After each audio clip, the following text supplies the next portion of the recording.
Welcome everyone to another episode of The Unsubstantiated Genius. Before we dive into today's episode with our guest, please head over to iTunes, like, subscribe, share with all of your friends. Go to pstvtoday.com. We're building a network that positively impacts your life. So you get away from all the crap in the news and you get to smile. So anyway, go check it out. Let's dive in. I have here today Leigh Martinuzzi, I believe. Sorry, I probably butchered your last name, but he is the host of the Hidden Why podcast. And Leigh, thank you so much for coming on, man.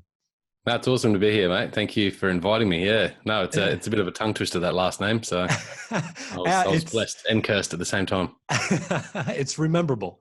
Like once you get it down, you're not going to forget it. So you're coming all the way from Australia, correct? Yeah, down here on the Sunshine Coast in Australia. If you haven't been, get down here. It's a beautiful part of the world. Absolutely amazing. Yeah. I've been down there once, fell in love, Melbourne, and it's like the country is amazing. So anyhow, thank you, man. Today we're going to discuss the process. And the process. That's a very broad subject, but I think it really hits home with actually how to create success and keep success, if you will. So before we started this pod, we were talking a little bit about your background and why you were focusing on that. So can you give us a little backstory on that right now? And then we'll just take it from there and see where this goes. Okay. So the background, well, at the moment, I'm a real estate agent here in Australia on the Sunshine Coast. I was out of the business for a little bit. I actually took a 2-year hiatus over to Japan with my family. So we had the opportunity to go over there. So we did. And what an experience it was. Highly recommend it. We came back here. I got involved in a few startups and then they didn't go too far. So I decided to get back into my real estate career here on the Sunshine Coast, new area, et cetera, et cetera. And I suppose it consumes a lot of my time. Like I'm one of those people when you really enjoy something and it can become very addictive. So that's what's really consuming a lot of my time. It is your real estate, it's 6 days a week and you're on call. And there's never a moment in the day where you may not be in the game. And if you're not, your head's still there in that space. So that consumes a lot of my time at the moment. So look, I'm quite a positive guy. So it's quite fitting that I'm on your show and I hope some of that positivity rubs off. I've actually had clients of mine recently say, look, I wish I could bottle that positivity up and sell it to other people. I don't know why I am like that, but I mean, I think it's just a better way to be. Yeah. That's not to say that I don't focus on the negatives because I think that's pretty important as well. But look, that's my background in a nutshell. I've got the Hidden Why podcast. Look, the Hidden Why started for me as something that was just uplifting. It was something that I became passionate about, and that was really the self-improvement, self-help space. Mm-hmm. And that's because I started to realize that that's what was missing in my life. I had no connection with growth. Yeah, I was in management leadership roles for retail outlets, so some big corporations there, and really that was it. Outside that, I had the typical standard life where I'd get home, I'd have a few beers, eat some rubbish food, watch TV, and the life was just lacking. I never really invested in myself, and it was a mentor that said the best investment you can make is actually in yourself. So that's when I started to really get into it, and I got the disease. I became just in love with self-help and the positivity, the messages. And from there, that's where it just flowed and flowed and flowed day by day. And I've still got a long way to go. There's still so many things that I want to sort of improve and focus on. But it is so uplifting. And that's why I started the podcast. So that's why the Hidden Why exists as well. So it's sort of, I've got my career, which is really the bread and butter of my life and supporting my family. And then I've got the Hidden Why as well, which is really, it's my side project. It's my hustle. It's my, just passion. I don't work on cars on the weekend. I work on my podcast. That's just what I do. So and I love that message is getting out there and helping others. Nice. I love it, man. That resonates really, really well with what we're trying to do here at PSTV and my life in specific. So, okay, let's dive into the topic at hand. So you said something that really rang a bell for me and something that's it's something that's rather new. I've been focusing on the process, step by step, every single day, going through and getting things done on an incremental manner. And you said something that rang a bell before we hopped on this pod is most people focus on the end goal, the shininess, but that's not where life is lived. Like that's not the vast majority of the time that we're spent, is not at the end of this journey or the end of the goal, if you will. So in order to get successful and in order to overcome the hurdles that come with that journey, you focus on the process. And that it resonates with me, because like you said, some days you wake up and you just don't feel like doing anything. Today was one of those days for me. Like literally, I struggled to get out of bed this morning. Yeah. So at what point did you start making that transition from the end goal, the shiny bell at the end of the path, to focusing on the day by day? Like what brought that up? I think it's been something that I've always been into. You know, I've always been highly organized and been able to focus on the activities and the actions that will move you towards a result. The problem that I've had throughout my life is I'm very impatient. And that's the truth. So, yeah. I mean, that work ethic, I think if you have belief in what you want to achieve and you have really good work ethic and you just make sure you keep it simple, keep that process simple and focus on that process day by day, the results will come. Okay. And I think if you ask any person that has success in their own right out there, they will say the same thing. You know, I just keep it simple. I work hard. I focus on the process and the results come. And it's so easy, you know, even in that process to start thinking about the result. What's the result going to be like, you know, in a week's time, in a year's time? And that can sometimes derail us from actually focusing on the process at hand. And our mindset as well. I think it can actually alter our mindset. Yeah. When you focus on that end result, your mindset suddenly goes, oh shit, what am I doing? Is this process right? And you start questioning the process. Yeah. And I think that's the worst thing that could happen to us as well. So I think if we know a process works, and the best way to know if a process works is watch what other people have done. Mm-hmm. You know, we so often complicate it. And that's what I've done in the past, is where I've had a process and then I've started to question it because I started to focus on the end result and going, well, that result's not coming quick enough because I was impatient. And then so I'd add more things to the mix. Yeah. And as you add more things, the stress, you know, piles up. And then suddenly you've got this process that's just complicated and actually doesn't really help towards the end result anyway. Yeah. And if you look at the Pareto's principle, the 80-20 rule, you know, 80% of what we do gets 20% of the results. 20% of what we do, 80% of the results. And if you look at your life like that and go, okay, what in my day am I doing at the moment? What part of the process is actually not walking me towards that end goal? Yeah.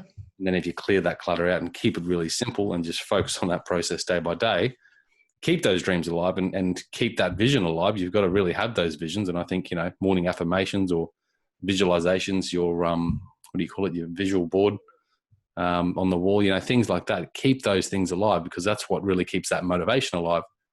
But you've got to remember that process is what's going to actually have that outcome come to fruition. Yeah, I completely agree. Along those lines, instead of focusing on the end goal, when you start focusing on the process, the step by step, the day by day, you're absolutely right. Your mind or people's minds will drift towards the end goal. But one of the things that I've learned in my journey, and this has been something that I've been focused on for the last year, 2 years, somewhere like that, is when I'm focused on the process and just getting things done incrementally, it forces myself to not live in the future or live in the past. It forces me to live in the present. And then when I couple that with something like what you said, gratitude or affirmations, if I coupled that with having affirmations of gratitude, it really reduces the stress level down to a very marginal amount. And it's been really crazy to see because I like to analyze every thought process that goes through my head and every action that goes through me. Like I always constantly think about, okay, this is the thought, this is the outcome. Well, when I started to realize that, as I started to focus on just the day by day, and then coupling with that with saying, hey, I'm grateful for being here today. I'm grateful for going through this instance or this situation, regardless if it was good or bad from a different perspective. I'm grateful to be alive. My stress level went from way up here down to like almost Zen-like. It was really, really crazy. And that's what really started hammering home the fact that if you keep your end goals in mind, like you said, you live for those dreams with a vision board and everything. But if you take a step back and just focus on, okay, today I need to get this, this, and this done, and that's where I'm going to be. I'm going to be present within those tasks. I'm going to be grateful for having the ability to accomplish those tasks or go through those tasks. It literally, it changes someone's perspective to something that is positive, it's happy, it's helpful. It's not, it's not living in the future. There's a great saying from, I think, Confucius said it. If you're living in the future, you're anxious. If you're living in the past, you're depressed. Which means if you're living in the present, you be grateful, basically. You're calm. You're present. Yeah. Yeah. I'm quite a future liver. I'm quite anxious generally. Yeah. And so was I for 30 some years. Like I still, like I have a 5-year goal. I have another company that I'm already planning that's going to take a lot of money to do and a lot of resources. Like I'm planning for it, but it's recalibrating that perspective and literally just being grateful that I get to go through the steps today. And that's what I guess the process really means for me, because that literally wiped away my stress. It didn't change the situation, but it just wiped away the stress and the anxiousness. It certainly helps, Leigh. I don't know if I could say that it's wiped away my anxiousness, because I still do have that. You know, I'm a high achiever. I want to go out there and very competitive in that nature. And there's certain things I want to achieve. And so I'm always living in that future. But having that process there just helps sort of ground me and go, okay, no, I've just got to, focus on the day-to-day activities and all those things will, come. And it's just amazing how they do just unfold and come towards you. And it really does make living the present more beautiful. And I was going to ask you then, do you enjoy the process? Yes, I do now. I did not before. So I too am a high achiever. Like I've played basketball at the world-class level. I invest at a world-class level. And I have put in tens of thousands of hours. I have to calculate that, but thousands of hours. Yeah. In both of those two major outcomes and destinations. And my goal was to be a professional basketball player. I broke my back my junior year in college. That derailed that dream. So I'm used to being in the top 1% of anything I do. But that also came with a lot of stress, trying to focus on, I got to get better, I got to get better, I got to get better. I still focus on getting better and better and better now. But I'm not worried about the end goal, because I know if I go through the process today, and I'm grateful for going through the process today, I will hit that goal because I'm used to it and I know it's coming. But it got rid of all of the secondary and tertiary effects that were hampering me, which is anxiety, stress. I was depressed at one point in my life. So it was a very interesting development along those lines. And it's kind of funny because right now I'm learning how to kickbox, and I suck at it. I'm horrible. Well, I'm not horrible, but the mechanics of kicking and punching is something that's completely different than any other sport I played. I played soccer, I played basketball, I played volleyball. I still play volleyball all the time. Like I'm very athletic. And starting from nothing, basically in kickboxing, is it takes the ego and just like compresses it down to nothing. Okay. Well, which is a good thing. Yeah, it's a great thing. But knowing that it's the process that matters and being grateful for the fact that I get to learn while I'm going through that process, that's really, it's been very enlightening is all I'm trying to say. It's been a very interesting change. So, yeah, I think if you can find joy in that, because at the end of the day, even if you still focus on the process and you just say, okay, I'm going to focus on the process. I've been told this is what the successful will do and results will come. Even if you don't achieve that major dream or that goal or whatever it is, does it really matter? No. Because I feel that when you have a process that you enjoy, that's the biggest motivator, because it's one thing to have a dream or a goal. That's a motivator to get started. But then the process is what keeps you sustained. Yes. Now, if you don't have a process that you enjoy, you're not going to be able to sustain it to get that goal anyway. Yes. So what we're doing here is creating our life around how we want to be, and that process is going to be around how we want to be. Yep. And then if we can just focus on that and enjoy that, then we're going to get towards that goal. Now, if we don't hit that goal, who gives a shit? Because we're enjoying what we're doing. We love the life. We love the process. And that's where you can actually get up, like you said at the start. You can get up, and we're going to have those days where we just feel like rubbish and we don't want to do whatever. Mm-hmm. But if we've got those routines in place and that process and that systems, then it just all falls together. And, it's just amazing how much you can enjoy that, even if there's those tasks, because I can tell you there's tasks in everyone's day, which we don't quite enjoy. But I don't know, there's something about it that they actually feel like they're not too bad, There's something about that process where they actually don't feel that bad, and you get through them and you go, okay, next thing. That was pretty cool, and then you're on to the next, hopefully more enjoyable task. Yeah. That reminds me of what a coach used to say when we were working out and doing all these exercises that we didn't like, right? He's like, put a smile on your face. When you smile, you're physically telling your brain that you're enjoying it. And that literally changes the chemical composition of your emotions, basically, which is hilarious, because all you're doing is mimicking a physical posture that then sends a cascading signals to change that perspective of what you're going through.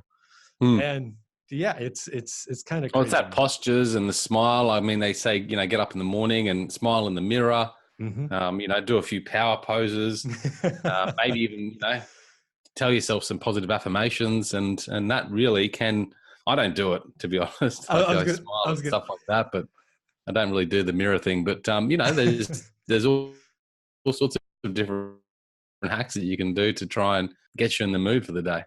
Yeah. Yeah. Okay. So what do you do? What is your process on a day by day?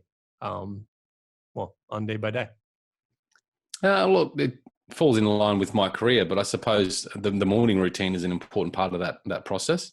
And there's so many books out there. I mean, Hal Elrod's just been on the podcast recently, and he's got a great system called the morning routine or morning miracle. Yeah. And, it's quite a good routine. It's very basic, but it's something you can adapt to your lifestyle so that you enjoy that process, and then that you can sustain it every day. So myself, I get up and I do some exercise. I try to do the meditation. That's been a little bit less consistent lately. I do some affirmations during the exercise. I don't do journaling anymore. I usually do a blog or something like that. So that sort of keeps that sort of journaling thing going. Yeah. But that's really the morning routine for me, and then it's coming home and making breakfast for my two kids, having breakfast with the family, sending them off to school. And then I get into my calls for the morning. So I spend about 2 hours or 3 hours on the phones. Okay. And then from there, it just depends on what's, throughout the day. But there's definitely a step-by-step structure using my calendar from 5 to 7, 7 to 8, 8 to 10, that you can clearly see this is what I'm doing in that time. And nothing else usually infiltrates it unless I allow it to. Yeah. No, I like that. That's one of the things that I've been trying to improve on is my morning structure, if you will, my processes. And it's kind of funny, when I was investing, I was a morning person. So I'd be up at like 5 o'clock, because being on the West Coast and having the stock markets open on the East Coast, like you have to operate on East Coast time. Right. But now that PSTV is running, and it's a media company, it's like there's no urgency to get up in the morning. So some days I wake up at 7, some days I wake up at 5:30, and I let my body naturally do that. But what I'm finding is when I sleep in, even though I still get the same amount of sleep, I'm slower going about my day. Are you still there, Leigh? Yeah. I'm still here. I can hear. Yeah. So it's almost like when I don't get up and when I don't get moving, when I don't go through what I typically did for 10 years prior to, it's like I'm slower out of the starting blocks, and I don't get nearly as much done during the day, which is kind of interesting. Although I have found that I'm starting to work later at night and being a lot more creative at night, which is it's interesting. See, this is the thing. We've got to find that routine that works for us. And I'm a big believer that, the same time to wake and sleep every day. With exceptions to the weekends, I'm not as good. But typically, because I wake up systematically before the alarm at 5 o'clock, that's pretty much what I'll do, regardless of what happens over the weekend. Yeah. Which becomes a little bit painful sometimes. But yes. that's sort of routine. And I go to bed at 9, 9:30, 10 o'clock. Yeah. Depending on the day. So I think that sort of routine is great. And again, it just keeps you into that process. But I think, again, going back to finding the process that's right for you is most important. And if you've got a different goal right now in your life, then that's going to adjust your routine and your process, which is what you're going through right now. Yeah. And you're going to consistently have that. And what I was just thinking about this before when we were talking, but when we set a goal or a dream and we go out there to follow it, what a lot of people do is we look out there and go, yeah, that looks like something that I'd be interested in and I'll go after, because we're so externally focused and influenced these days. Yes. So then we have that dream and that goal, and then we go, okay, how am I going to get there? And we start this process and we start doing these things. And if we don't enjoy that process, there's no point going on, Yeah. And I think that's a really good indicator if you're going in the right direction or not. If you wake up day after day not enjoying that process, that's a really good indicator that your goals or dreams are either not there at all, or they're the wrong ones for you. Yeah, I completely agree, man. I completely agree. There's a handful of people that have came to me the last couple months, and they're like, well, I want to go do this, but I'm not happy with what I'm doing right now. And I always ask them one question: if money wasn't an issue, like if you had no worries about money at all, what would you do with your time? And it's amazing to see them light up, because then they realize all the stories, all of the,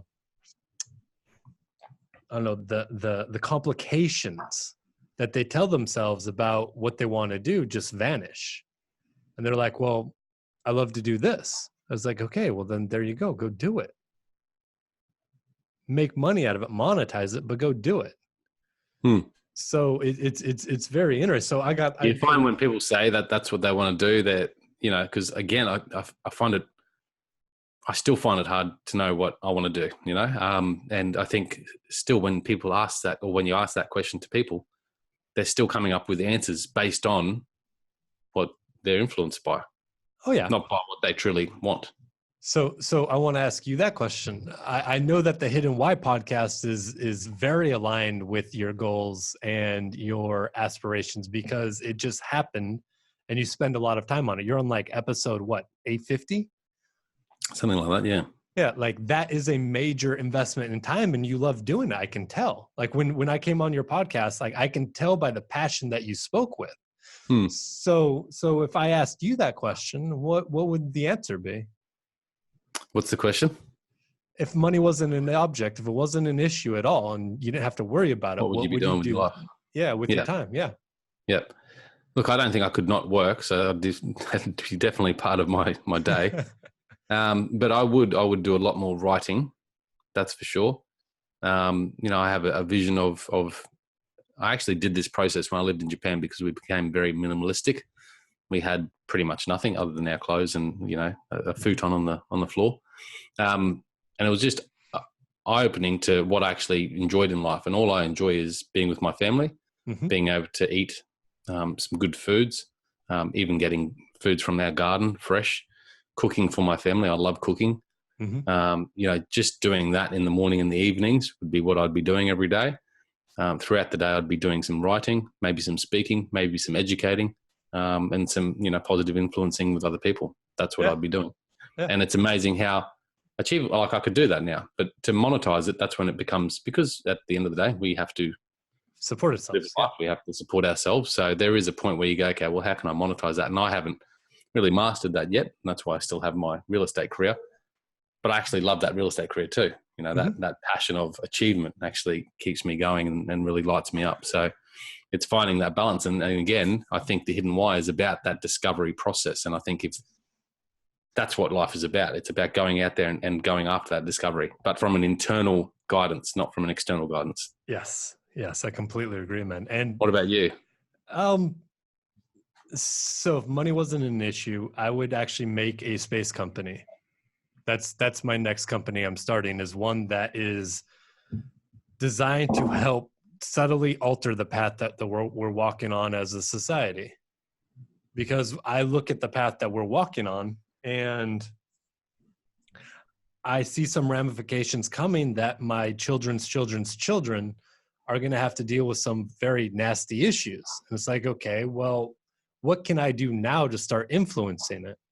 Yeah. So I'm motivated by my children that haven't been born yet, which is kind of weird because it's very weird. Like I don't, and I've been going through this process. Like I haven't focused on my own achievements for the last 10 years. I don't care what I've done. I've done a lot of crazy things, but I don't care about that. Because I'm not where I wanted to go as far as making the impact I want to make to help my next couple generations. So if I didn't have to worry about money, I would still do PSTV and I'd create. And that creation is inventing. It's like I have a book coming out called Broken Open. Like I love to create, and a part of like a major part of my psyche is appealed to by space exploration, by mining, by creating a company to get off this planet, which is it's huge. Oh yeah, but at the same time, it's doable. Yeah, absolutely. So I remember going through this meeting with a friend. Was this when I was 24? I'm 35 now, and this was 10 years ago. And we were sitting down. And I was like, I'm building this company to go out and start another one. He's like, well, what's that other one? I was like, well, space exploration. He's like, tamper that down right now. It may become something in the future, but right now it's too far out. And I look back on that conversation and I'm like, that's not, I mean, it's not that far-fetched at all. Look at SpaceX, look at Bezos' company. There's literally like 20, 30 space exploration companies that are starting, and it's basically the first wave of private space exploration, which will eventually mature. We will go through crashes. We will go through experiences that will threaten the industries, but at the same time, like that's going to be the future. Our children's children are going to have the option to go out of Earth's gravitational well routinely. Just crazy to think about. So it's that's cool, isn't it? Oh yeah, like I love. And what's the worst that can happen from following that? I don't know.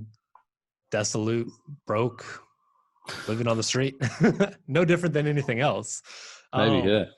What But, with that, like, I mean, that's an audacious sort of goal or dream to me, anyway, from where I'm sitting. And I suppose the question that comes to mind, talking about process, is when we have something like that, a goal like that, what is the process from there? Like, how do other people figure that out? Like, what's the step in going? Okay, well, what is the step? What is the process? I mean, that's okay. You know what I mean? Yeah. So I can only speak from my own experience. And for me, the process is very simple. I need a certain amount of capital.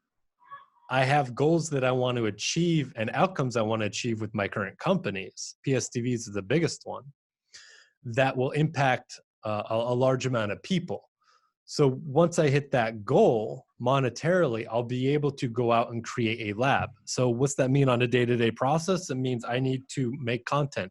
I need to sell. I need to bring on a team to grow PSTV, to grow the network. We need to develop the app, the OTT, and we need to make it into a destination, a platform that is not ubiquitous, but is accessed by millions of people. Once that is done, then I'll be able to exit myself or keep the company or whatever it may be, and then move to the next phase, which is going out and getting the talent first and foremost and solving the problems that need to be solved in order to create a viable company. So the day-to-day doesn't really change. The process doesn't really change. It's just the outcome of this current endeavor will affect the outcome of the next one. Does that make sense? Yeah, but it's all thought out. Oh yeah, from what you say. I mean, there's probably a lot more intricate details to that, but yeah. Oh yeah, substantially. I have renderings of concepts that I want to accomplish. I have the company named. I'm starting to attract talent within that field more and more. And they're not me going out and searching for it. It's more serendipitous where we're talking about something completely different. And then someone's like, oh, I know a NASA engineer. It's like, Mm. okay, well, let's sit down and let's talk. So I know that eventually that will become a large part of my life. It is not currently right now. It's on the back burner and I'm working on it in my spare time. Yeah. Um, but yeah, that's my future. That's what drives me. I love to be challenged. I love to learn. Yeah. Yeah. So I think that part is, or that industry is the next Wild West. Absolutely. Literally. And I think an important part of your process at the moment, see, I think a lot of people are misguided at the moment. They think about, following your passion and your purpose and going out there and doing these wonderful things. But it's not always as easy as what people make it out to be. Mm-hmm. And I think sometimes, to do what you're actually good at is maybe a primary thing to start doing to be able to monetize what you're actually good at. And that might be being a plumber or whatever. Yeah. And really monetizing that to then fund that next project that you really want to take off, whether that's a SpaceX company or whatever. Yeah. And again, I think that's a really important message of what you just said about your process at the moment and going from one step to the next. And similar with me, doing the real estate thing is a way to support my family now and grow a company, grow a business that can then support the other passion of mine. Yeah.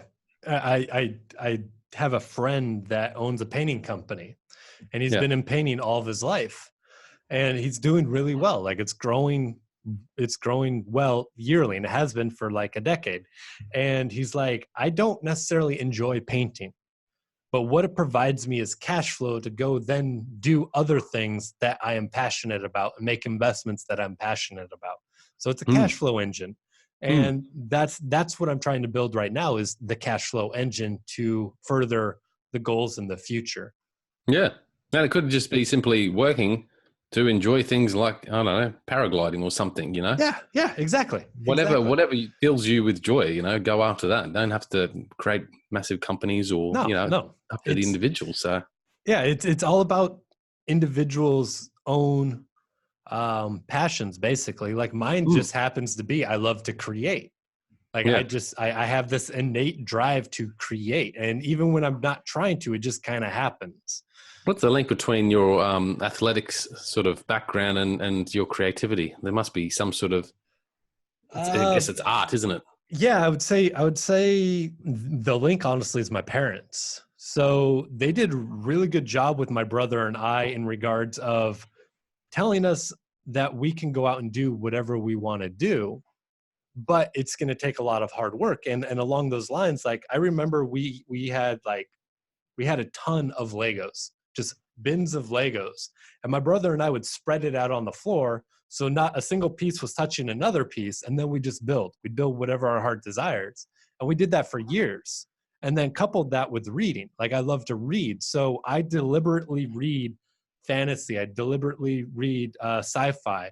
I deliberately read self-help and business books and investing books. But the first two enable my brain to essentially think out of the box. I'm no longer constrained by the social constraints of our society. And by being able to take those mindsets, you can look at things and problems within current society and be like, okay, if I'm not constrained by the box that is currently surrounding it by traditional thinking, how would I solve that problem?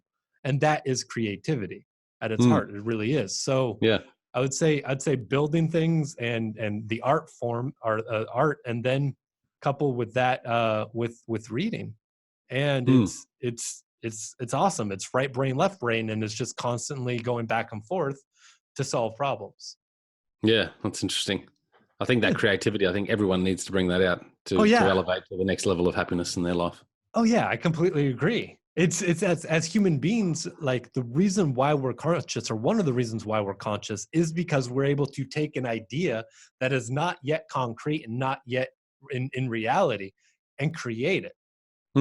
If you think about it, there's not a whole lot of animals on Earth that have that ability from a conscious perspective. There's a handful of them, yes, And you think that primarily. creative process has been diminished in the last sort of century or so, I where would it's say, yeah. it's just slowed. And I think now it's coming to a point because of technology, probably, where we can actually start having more time to tap back into that. And wouldn't that be great if we could wake up and be creative every day, and that's what we could spend the majority of our day doing? Well, I think ultimately that's where we're going.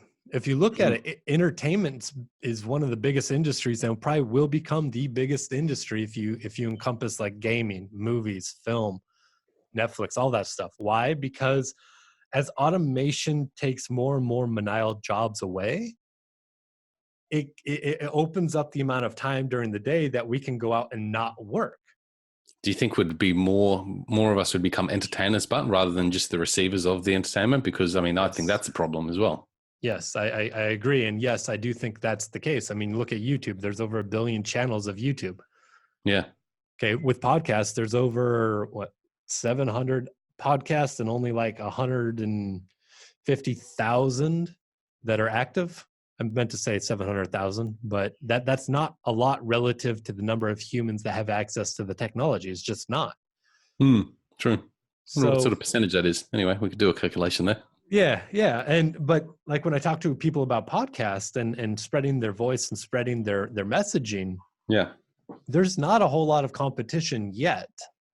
It's not nearly as competitive as, say, Hollywood or YouTube or social media for that matter. It's still a budding small industry relative to the total size of the other major entertainment industries. So it's very interesting. It's a great way to get your message out there. It's a great way to help create more content.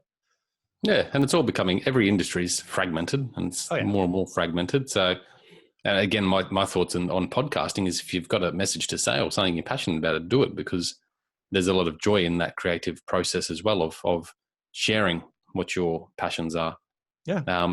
But don't just do it because someone else is doing it. Do it because I 700,000, 150 active. Yeah. It's and there's always going to be those numbers, but there's a lot of people that go out there and start it because they think they're going to, again, they're focused on that goal. Yeah. They're going to monetize it and be the next John Lee Dumas and make millions.